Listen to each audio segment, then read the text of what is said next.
Hi, I'm Colt Straub, executive producer of Mountain Monsters, and I'm joined here today with the Ames team guys to get the story behind the hunt.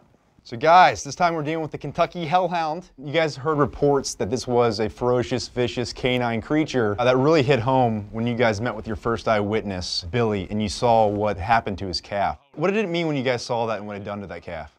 Oh, that was totally unbelievable. It looked like the Hellhound had actually chased him down and just ripped huge hide off of his back. Huckleberry and I, and most of the guys here, have some dealing with cattle over the years. We've never seen anything like that before. I haven't anyway. I've never. I talked to a friend in the stockyard, and he'd actually never heard a farmer even ever talk us about something like that. Because you're talking strips of hide being going that wide, that long, just ripped right off of that. After you met with Billy, you guys did your first night investigation back there. And Trapper, you made it very clear to the whole team that was out there with you, Huckleberry, Jeff, and Buck, that you guys can't run from this thing. This is a predator. No matter what happens, you can't run. I can't help, but I couldn't do that. If that thing came after me, I would run. I'm gonna be honest with you. Why is it so important not to? And then also, how do you guys keep from running from something like this if you have an encounter with it? Well, the first thing is a predator. You have to realize that virtually everything we go after is a predator. It's either a predator towards a deer, or it's a predator towards a groundhog, or it's a predator towards a coyote. If you turn and run, he's on you. It'll pounce right on you. It'll instigate the chase in him, and he'll pull you down from behind. 99% of the time, if you stand your ground, I don't even give a damn if it's one of Bill's 500-pound black bears. You can stare him down. Yes, sir. And as far as this team running, we'd harass him for the rest of his life. My dad told me when I was a kid, he said, son, you're too big to hide and too big to run. Learn to fight. The next day you guys came back, you finished up the trap, and you guys came and saw it for the first time. What were you thinking when you guys saw this bamboo trap, and did you think it was strong enough? Buck, you got to test it. What were your guys' thoughts on this bamboo trap when you guys first saw it? First seeing it, you knew Willie and Bill had been at it again. I mean, you give Willie a basic idea of what you need, and then he gets real creative, real creative.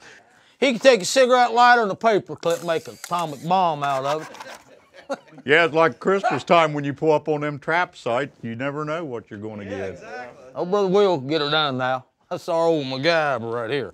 Tell me what happened. What was going through your mind when you guys got in the side-by-sides, chased it to the cornfield, and then Buck, you actually saw the entrance point, and then basically, you know, mayhem took place after that as you guys went out. Tell me what happened in the cornfield. What was that like? That's just about one of the hairiest situations the team's ever been in. Oh, yeah.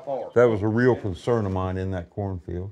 And then he'd make those runs on us. Come within, I actually believe I touched him. He'd come that close to you, and all you would hear with that big rush coming, and he was there. He'd be there so fast you wouldn't have time to raise your weapon. By the time you heard it, he was gone. Hey, you couldn't hear him coming. He's running down those patches of that corn, and you know, he was just stealth mode. I mean, he was right there. You didn't even know how close he was to you. Then if you did have to shoot, you had that in your head, where's the rest of the team at, you know? There's no way we could have shot. There's no way we could have shot. I figured somebody was going to get hurt that night. You guys had some interesting comments about how that corn was being harvested right after.